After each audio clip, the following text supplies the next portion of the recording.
It's midterm review time and Civil War and Reconstruction review time. Please take out an index card, a blank index card, and let's get rocking and rolling. All right, first one, title of the first note card, please write Compromise of 1850. You know, the Civil War was one of the factors that led to it was the result of a lot of failed compromises. This is a big one. Now, how do you remember what the Compromise of 1850 is? Think football, baby. What's that football team in San Francisco? The San Francisco 49ers. They're called that because in 1849 was a big gold rush year. So folks came to California, and then the question is, man, we got a lot of people here. Is this going to become a state? The compromise over whether or not California would be a state comes 1 year later in 1850. So 1850 is the California Compromise. Was California going to be free or slave? The answer is free. Please write down, Cali is free. There's going to be no slavery in California, but that's not the only part of the Compromise of 1850. Popular sovereignty would be used in the remaining Southwest territories. What does popular sovereignty mean? It means that the people in the territory, they will vote. They will decide whether or not they want slavery. It's not going to be politicians in Washington, D.C. It's going to be the people who live there. So in New Mexico territory and Utah territory, they're going to vote on it themselves. That's not the only thing from the Compromise of 1850. A harsh Fugitive Slave Act was passed in the South. This was a law which said, we're going to make it easier to catch runaway slaves who live in the North, and we're going to make it that you have to, you being a white Northerner, it is your legal responsibility to turn in runaway slaves. So this was a very unpopular law and led to a lot more anti-slavery feelings in the North, but it was supposed to make the South happy because the South got something from the Compromise of 1850. Okay, we got all that stuff. We've been knowing about the Compromise of 1850. Beautiful, beautiful, beautiful. Oh, one more thing. The slave trade is banned in Washington, D.C. There will be no slavery. No. There will be no slave trade in D.C., meaning you can't buy and sell human beings in D.C. Now, if you have a slave or slaves, you can still bring them into D.C., but you can't buy any in D.C. anymore because the slave trade is banned, okay? All right, let's go to the next one. Uncle Tom's Cabin. One of the most famous books of the 1800s. Not the most famous is the Bible, but book number 2 was Uncle Tom's Cabin. In 1852, it was written by a woman named Harriet Beecher Stowe, a tiny abolitionist, Second Great Awakening influenced woman who wrote about the horrors, the awfulness of slavery. And this is right after the Fugitive Slave Act was passed with the Compromise of 1850, so it was on folks' minds. Hey, write this down. Uncle Tom's Cabin changed the northern view of African Americans and slavery. A lot of folks who didn't really think about the issue of slavery, they would say, this isn't a concern of mine, would read it and realize what an important issue it was, what a human rights issue it was. And so folks became more abolitionists from reading Uncle Tom's Cabin. And some say this led to Civil War. When Abraham Lincoln met Harriet Beecher Stowe during the Civil War, he is said to have said, so you're the little woman who started this great war, because Uncle Tom's Cabin was a cause of the Civil War. Let's do another one. Kansas-Nebraska Act. This is a big one, baby. Hey, we're doing 3 cards. Typically on this session, we're going to do 3 cards quiz. 3 cards quiz. 3 cards quiz, all right?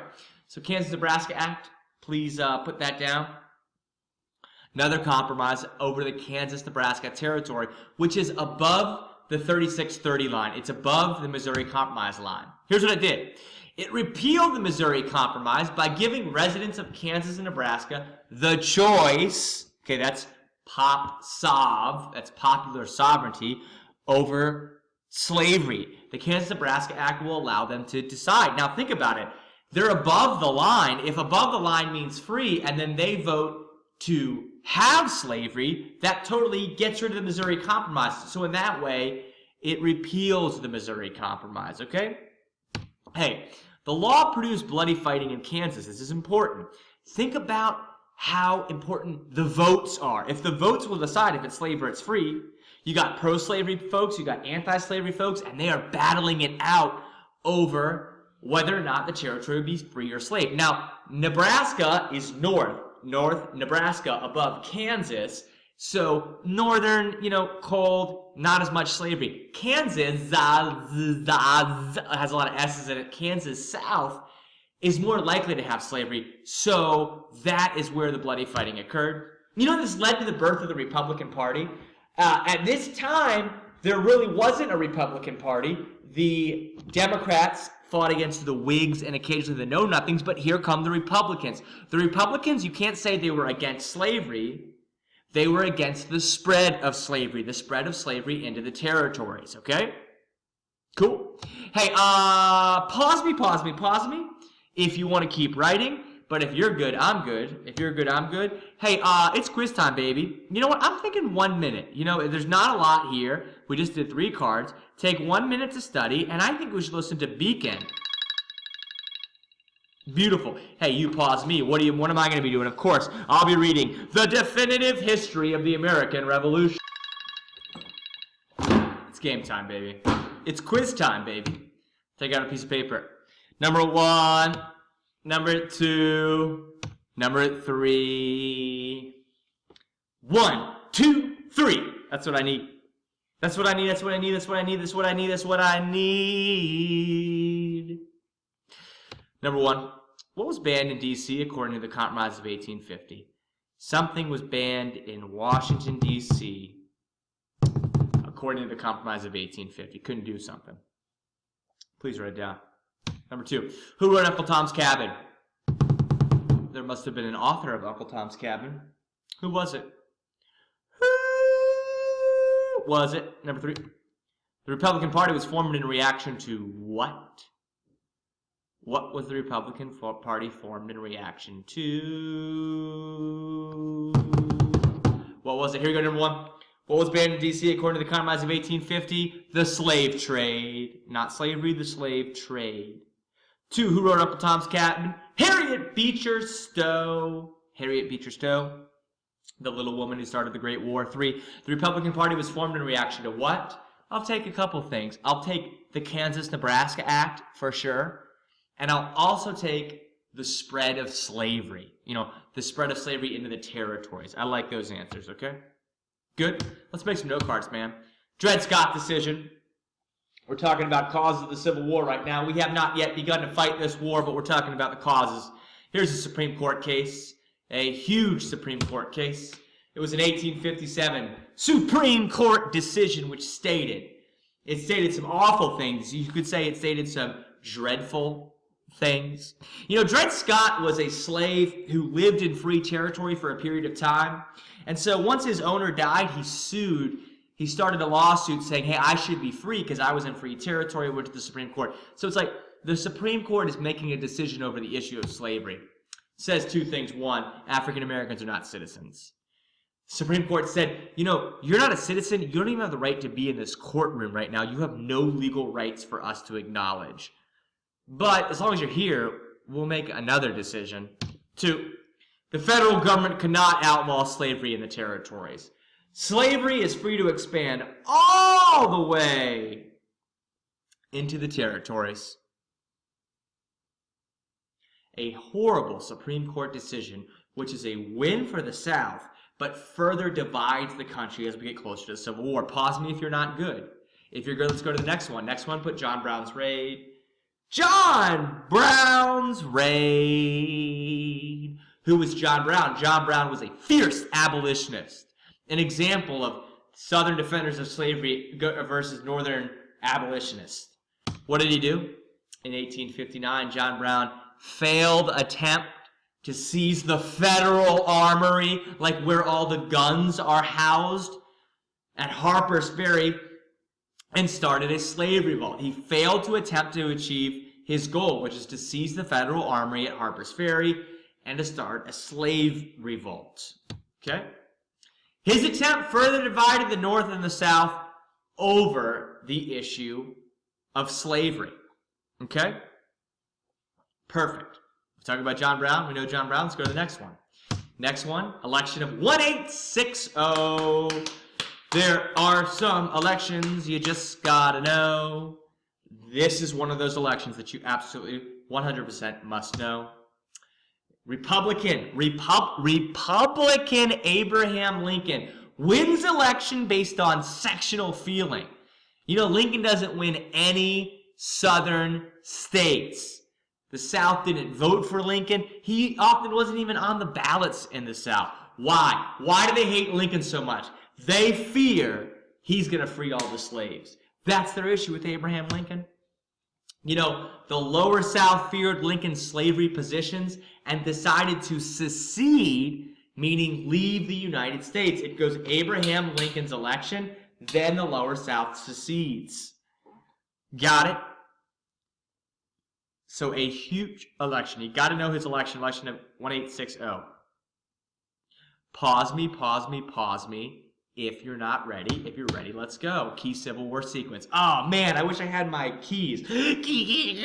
Rattle. You ready for this? Gotta know this one. Lincoln is elected president in 1860. My friends, write it again. Write it a second time. You must know that Abraham Lincoln was elected president in 1860. Okay. Woo! The lower South seceded from the Union. When they left, they wanted to keep everything in the lower South, including a fort in Charleston, South Carolina called Fort Sumter. The North says, we're not leaving. We don't even recognize secession. We're staying here. The South said, leave. The United States did not leave. The South then fired on Fort Sumter. Lincoln takes that as an act of war. So Abraham Lincoln called for federal troops in 1861, and now the upper South, hey, that includes Virginia, says, whoa, you're actually getting troops to invade the South? Okay, we're leaving too. So then the upper South secedes. Gotta know that sequence. That sequence is very, very, very, very, very, very important. Pause me right now, otherwise I'm going. All right, I'm going. Here we go, quiz time, baby. Let's do a quiz. I guess the only question is, what should we listen to during this quiz? What about chimes? How beautiful. Chimes for sure. And I'll be reading The Definitive History of the American Revolution.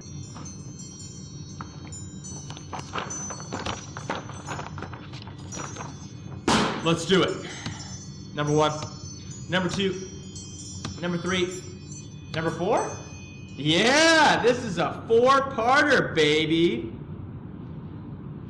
4 parts. I love it, I love it, I love it. Ready? Number 1, which Supreme Court case stated that slavery was free to expand west into the territories? That was a Supreme Court decision. Which one was it? Number 2, who attempted to start a raid on Harper's Ferry's Federal Armory? A person did decide to do that. What was that person's name? Give you a hint. He was a dude. Number 3. Which year did Abraham Lincoln get elected president? I hate to ask which year questions, but I just did. This is one you gotta know. Which year was Abraham Lincoln elected president? 4. What happened after Lincoln called for federal troops in 1861? Once Lincoln called for troops, then what happened? Please write down your answer. Okay, ready? Number 1, which Supreme Court case stated that slavery was free to expand all the way into the territories? That is the Dred Scott decision, officially called Dred Scott versus Sanford. Dred Scott said African Americans are not citizens, slavery can expand, no prob. 2, who attempted to start a raid on Harper's Ferry's Federal Armory? John Brown. 3, which year did Abraham Lincoln get elected president? 1860. 1860. Abraham Lincoln is the president. 4, what happened after Lincoln called for federal troops in 1861? The upper South seceded. Because the lower South was already gone, Fort Sumter, Lincoln calls for troops to go get them. The upper South says, we gone. Ready to do some more? Let's do another note card. Please title this one Jefferson Davis. Ooh, I think these are going to be quick note cards. I got a feeling. I got a feeling. Hey, who was Jefferson Davis? Ah, good. He was the President of the Confederate States of America. Abraham Lincoln was President of the United States of America during the Civil War. Jefferson Davis was the President of the Confederate States. He was a former senator from Mississippi, from the deep south, from M-I-S-S-I-S-S-I-P-P-I, Mississippi. That's Jefferson Davis, living in the Confederate capital, which was Richmond, VA. Let's do another one. Please put Fort Sumter. We already talked about it a little bit. I want to talk about it a little bit more. In 1861, this is the site of the first confrontation of the Civil War. Hey, confrontation, that's a vocab word meaning a clash of forces. In this case, we're talking about the first shots fired. The first battle of the Civil War is usually assumed to be the first battle of Manassas or Bull Run. But first shots fired is at Fort Sumter. That's why it's the opening confrontation of war. Remember now, Abraham Lincoln responds by calling for federal troops. He calls for federal troops.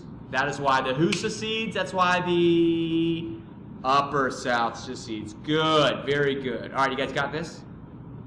If not, give me applause. Let's go to the next one. Oh, we just talked about it. The first battle of Manassas. Manassas, VA. Okay.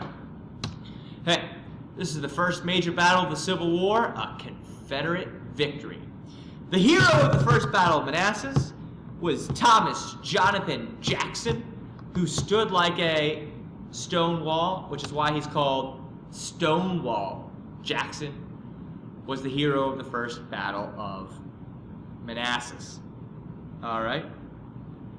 Feeling good, looking good? You like it? You love it? You want some more of it? Let's do another card. No, let's do a little quiz, man. Hey, I told you, those are going to be quick cards. I think 1 minute. I like 1 minute. 1 minute for Cosmic. Hey, I'm listening to Cosmic. No, you're studying for 1 minute with Cosmic as your timer.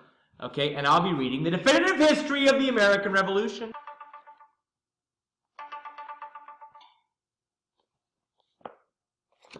Okay. Take out a piece of paper.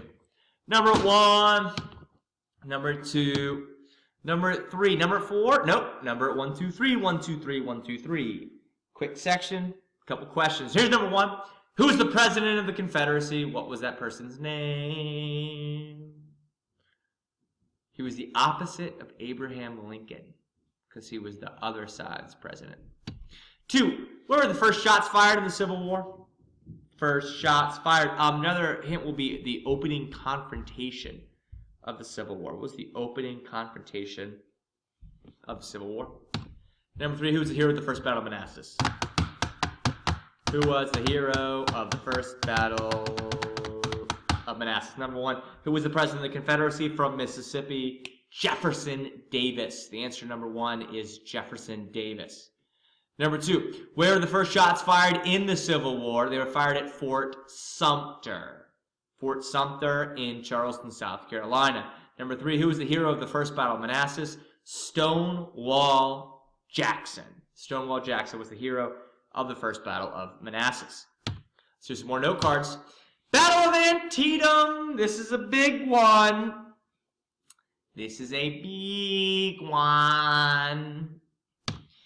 In 1862, it was a battle in Maryland, successful northern battle because it ended Lee's invasion of the North.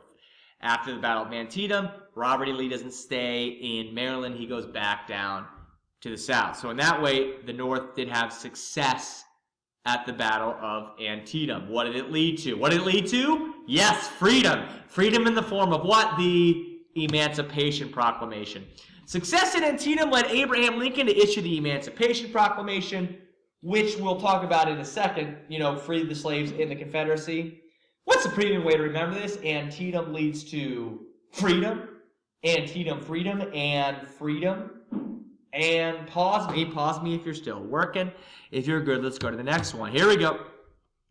This is a big one. The Emancipation Proclamation. EP. Okay. Hey, what did the Emancipation Proclamation do? Free the other slaves. No! Number 1. Freed the slaves in the rebelling, meaning Confederate, meaning Southern states, but not in the border states. The border states of Missouri, Maryland, Delaware, and Kentucky still had slavery. Okay? 2. Made destruction of slavery and Northern War aim. It used to be we were fighting this war to preserve the Union. Now we're fighting it also to end slavery, to destroy slavery. We got 2 purposes now. 3. Discourage interference from foreign governments. There was a risk that Great Britain could help the Confederacy, but, the Emancipation Proclamation made this a slave war, made that the big question of the war. So Great Britain, who had already ended slavery in the 1840s, didn't have a desire to join the Confederacy to help them keep their slaves. By redefining the war, it makes it tough. It discourages interference from foreign governments. And 4, it allowed for the enlistment of African American soldiers in the Union Army. This is a great goal of African American abolitionist Frederick Douglass, who wants African American soldiers fighting. 1, 2, 3, 4. You got all those? Hey, if you don't, pause me. If you do, we'll go to the next one. No, my bad. 5, providing the North with a moral purpose. Okay?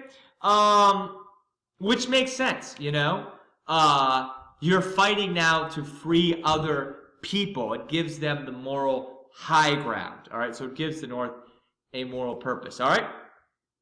All right. Hey, it's quiz time. I know, there wasn't a lot of cards, but the Emancipation Proclamation was kind of big. Should we listen to By the Seaside? 1 or 2 minutes, by the way. Set your alarm, 1 or 2. Then pick what you want to listen to. Let's listen to By the Seaside. Oh, yeah. Oh, yes. Perfect. Love it. Hey, you know what I'm doing, right? I'm reading the definitive history of the American Revolution.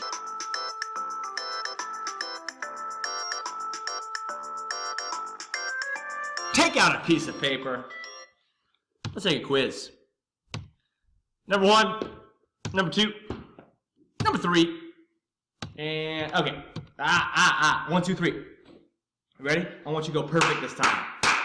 Let's go perfect. Number 1, the Emancipation Proclamation was issued after which battle? Which battle happened, then the Emancipation Proclamation happened? Which battle happened, then the Emancipation Proclamation happened? What was it? 2. Hey, 2 here. Who was allowed to fight in the Union Army because of the Emancipation Proclamation? And then number 3 is, did the Emancipation Proclamation free all the slaves? Were all the slaves freed because of the Emancipation Proclamation? What you got? What you got? Ready? Number 1, the Emancipation Proclamation was issued after the Battle of Antietam. Remember, Antietam leads to freedom. Number 2, who was allowed to fight in the Union Army because of the Emancipation Proclamation? African American soldiers. Number 3, did the Emancipation Proclamation free all the slaves? No! Only the slaves in the rebelling states, or in the Confederate states, or in the Southern states. Alright, got it? Love it? Awesome. Here we go. The Battle of Gettysburg. Battle of Gettysburg. 1863, it was a Union victory which ended Lee's invasion of the North. That's right, Robert E. Lee went north for a second time. He was repulsed at Antietam, and now he stopped at Gettysburg, which means this is the turning point of the Civil War. Oh, I wish I had my soundboard with me. I don't. So instead, I'll have to sing epic turning point music for you.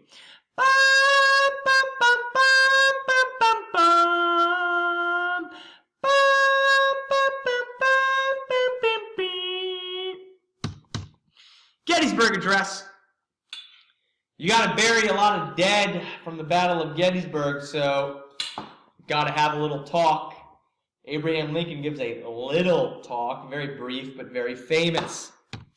You know, Lincoln described in the Gettysburg Address that the U.S. was a nation dedicated to the proposition that all men are created equal, that comes from the Declaration of Independence, dedicated to the proposition that all men are created equal. All right?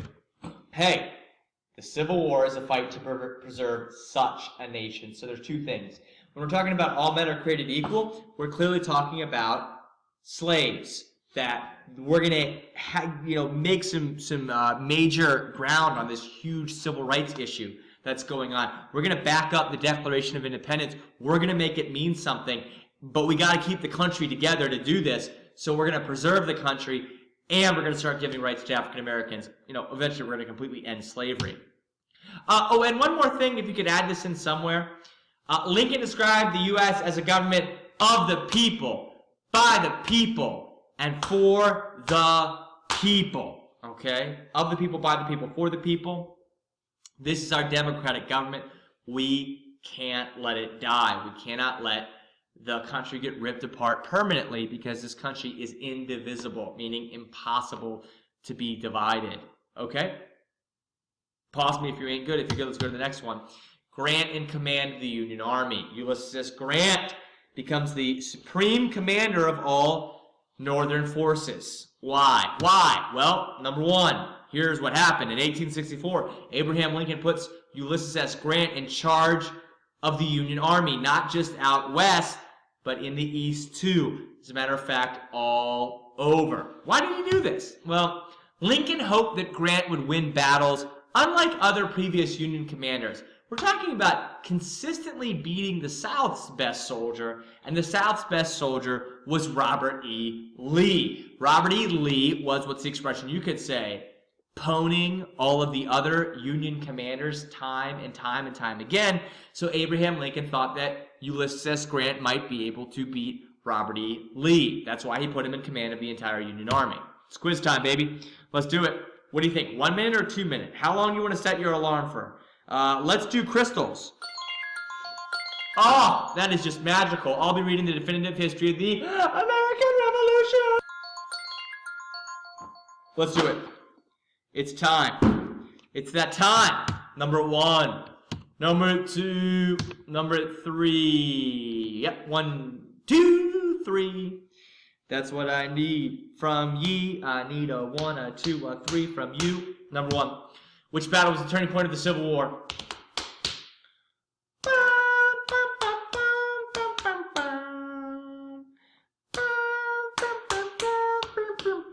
2. In the Gettysburg Address, Lincoln declared the Civil War to be a war to preserve what? To preserve what? Okay. 3. Why did Lincoln put Grant in command of the entire army? Lincoln put Grant in command of the entire army. I'm wondering why. Do you know why he did that? Well, we should check it out. Number 1. Which battle was the turning point of the Civil War? Battle of Gettysburg ended Lee's invasion of the North. 2. In the Gettysburg Address, Lincoln declared the Civil War to be what? To preserve what? I'll take a couple of answers. I will take to preserve a nation dedicated to the proposition that all men are created equal. Or I'll take to preserve the Union, or preserve the country. Because Lincoln says this country is going to be dedicated to the proposition that all men are created equal. 3. Why did Lincoln put Grant in command of the Union Army? Win! Victory! He wanted him to win, unlike other Union commanders who had been defeated. Cool. You ready to make some note cards? Let's do it. Please put Confederate surrender. We're going to end this war. We're going to talk a little Reconstruction, and then we're going to be done.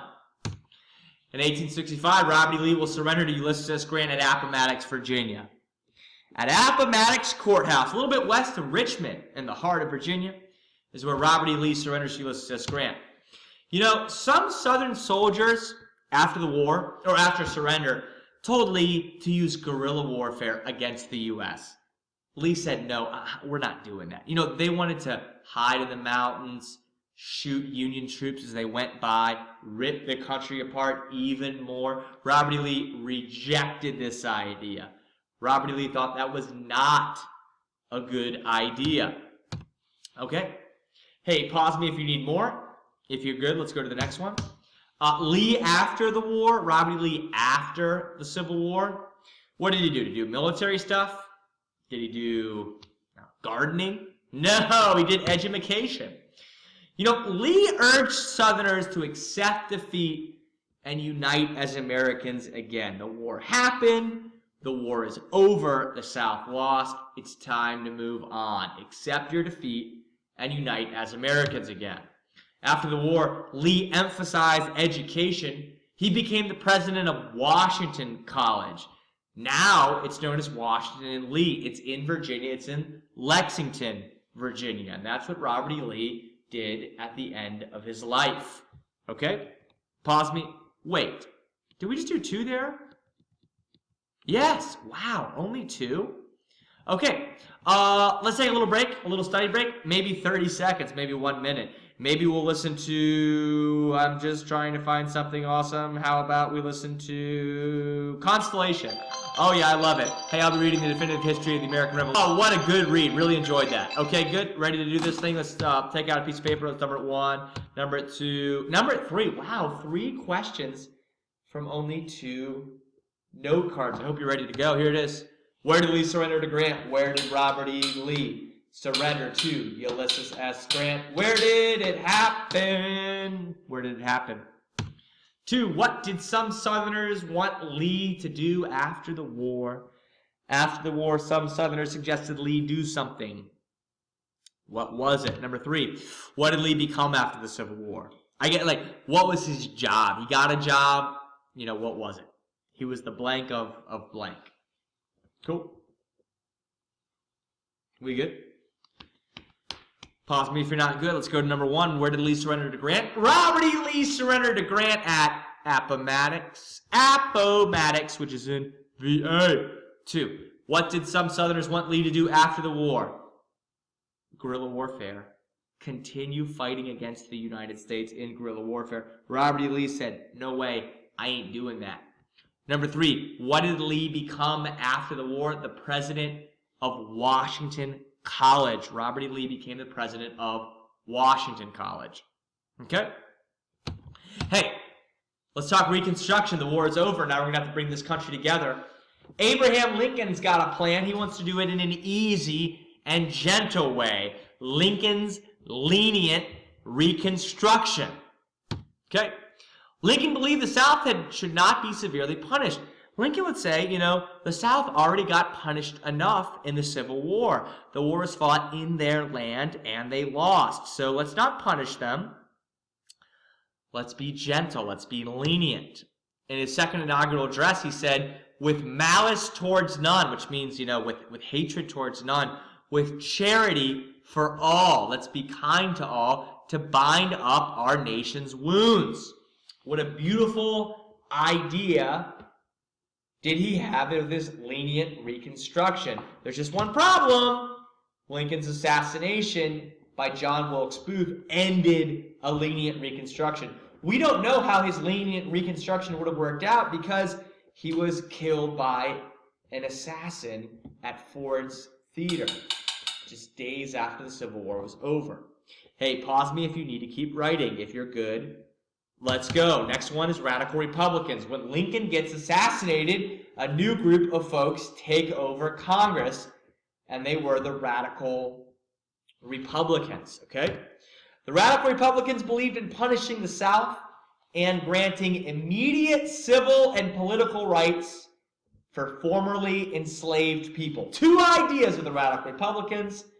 Let's punish the heck out of the South as much as we possibly can. And let's give political rights, let's give rights to these formerly enslaved persons. Hey, they battled with President Andrew Johnson. They absolutely, 100% hated and despised President Andrew Johnson. All right?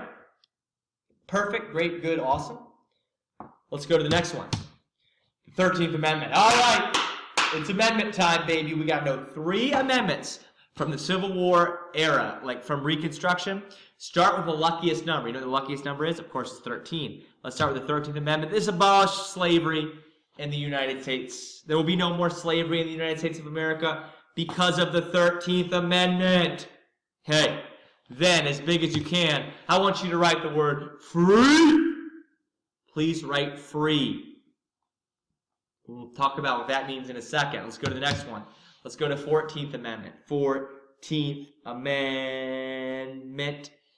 14th Amendment can be a little confusing.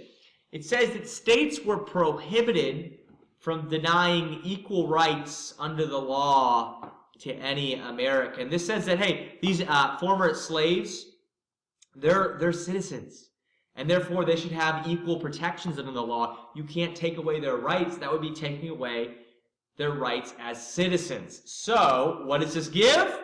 Citizenship. Gave full citizenship and equal protections under the law to African Americans. That is what the 14th Amendment does. Please write really big, really big. Please write citizens. 14th is citizens, okay? All right, you ready for the next one? Pause me if you're not. Let's go to the next one.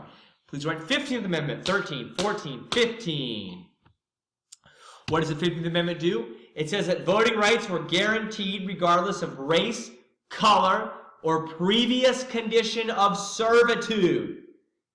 Voting rights are 100% guaranteed. Doesn't matter what your race, your color, or your previous condition of servitude. Please write vote. Vote, vote, vote, vote, vote. All right, so how do you study these? Go 13, 14, 15. Remember, free citizens vote. If you can remember free citizens vote, you will know the 13th, 14th, and 15th Amendments. Andrew Johnson. We're doing some more, baby. Let's do Andrew Johnson. I believe this is the last card we're doing. We said that he fought with the radical Republicans. Who was he? He was the president who was against punishing the South and against rights for freed African Americans. He clashed with radical Republicans against punishing the South, against rights for freed African Americans. Clashed with radical Republicans. Andrew Johnson was impeached by the radical Republicans for violating the Tenure of Office Act. He was acquitted by the Senate. The radical Republicans wanted to get him out of office so bad that they impeached him. But ultimately he was acquitted by the Senate, so they did not fully get their opportunity to impeach Andrew Johnson. Okay, last quiz. But I just want to tell you just 3 things. Can I tell you 3 things real quick? Don't even write them down on note cards. I just want you to think about this. Who was the president for most of Reconstruction? Ulysses S. Grant. He was like Lincoln. He didn't want to punish the South, but he wanted to give rights to African Americans. Okay. How did Reconstruction end? Well, it ended with the Compromise of 1877. And you know what that did? That took the military out of the South. One way of punishing the South was to put the military in the South. So if you ended Reconstruction, the military is out of the South. Think about that, though. That's really bad for the African Americans there because they can't get protected by the military. So as a result, the Jim Crow era of segregation began in the South, and former Confederates regained their positions as elected leaders of the South. Okay? Hey, that's just stuff to remember for the midterm. Let's do a quiz, though. No, let's take a break to study. We just made a lot of cards, didn't we? So we should take a little break, diddly. I'm thinking this might be a 2-minute break, and I'm thinking we should definitely listen to Night Owl. While reading the definitive history of the American Revolution, it's time. It's that last time. Here we go. Number 1, number 2, number 3, and 4. 1, 2, 3, and 4. You ready? Number 1 and number 2 are going to be true, false questions. Here we go. True, false. Number 1. The radical Republicans wanted to punish the South. The radical Republicans wanted to punish the South. Is that true or is that false? Number 2, true or false? The radical Republicans wanted to give civil and political rights to African Americans. Is that true or is that false? Please put true or please put false. 3. What did the 15th Amendment give African Americans? The right to what? 4. Which amendment stated that states could not deny equal rights under the law to any Americans? Which amendment stated that states could not deny equal rights under the law to any Americans? You ready to do this thing? Number 1. True or false? Radical Republicans wanted to punish the South. That is true. The radical Republicans were pro-punishing the South. That's why they put the military in the South. 2. True or false? Radical Republicans wanted to give civil and political rights to African Americans. That is true. The Radical Republicans were for punishing the South and for rights for African Americans. 3, 15th Amendment gives African Americans the right to vote. 13, 14, 15, free citizens vote. 4, which amendment stated that states could not deny equal rights under the law to any American? Which amendment stated that? That is the 14th Amendment, because that is a form of giving citizenship. My friends, we done. We did it. Great job. Study these note cards again, and you will be ready for destruction on the midterm.